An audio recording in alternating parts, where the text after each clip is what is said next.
Hello. അപ്പോൾ നമുക്ക് കുറച്ച് തേൻ നെല്ലിക്ക ഉണ്ടാക്കിയാലോ? അപ്പോൾ അതിന് വേണ്ടിയിട്ട് നമുക്ക് കുറച്ച് നെല്ലിക്കകൾ വേണം. എത്രയാണെന്ന് വെച്ചാൽ നിങ്ങൾക്ക് എടുക്കാം.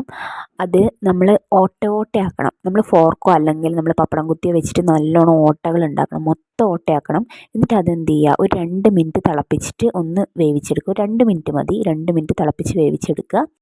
അതിലേക്ക് വേണ്ടത് ഗ്രാമ്പൂ, പട്ട, അതുപോലെ തന്നെ ഏലക്കായാണ്. ഏലക്കായ അല്ല, ഇത് ഞാൻ ചതച്ചിട്ട് നമ്മൾ പാനിയിലേക്കാണ് ഇട്ടത്. ശർക്കര പാനിയിലേക്ക് ശർക്കര ഞാൻ 2.5 കഷ്ണം ശർക്കരയാണ് ഞാൻ എടുത്തത്.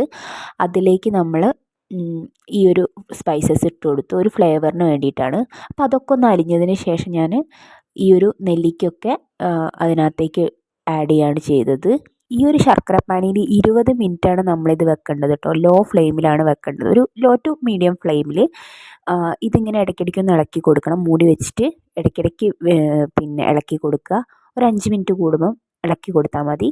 ശർക്കരപ്പാനി ഒരു 1 സ്ട്രിങ് ആയിട്ടുള്ളൊരു ലെവലിലേക്ക് എത്തും. അതായത് നമ്മളിങ്ങനെ തൊട്ട് നോക്കുമ്പോൾ ഇങ്ങനെ നൂല് പോലെ വലിയണം. ആ ഒരു ലെവലിൽ എത്തുമ്പോഴാണ് നമ്മളിത് ഓഫ് ചെയ്യേണ്ടത് കേട്ടോ. അപ്പോൾ കറക്റ്റായിട്ടുണ്ടാവും.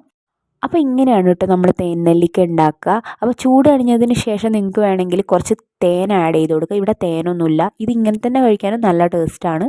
ഞാനൊരു ഗ്ലാസ് ജാറിലേക്കാണ് കേട്ടോ മാറ്റിയത്. അപ്പോൾ ഇത് നല്ല ടേസ്റ്റാണ് കേട്ടോ, കുട്ടികൾക്കൊക്കെ കൊടുക്കാനൊക്കെ നല്ലതാണ്.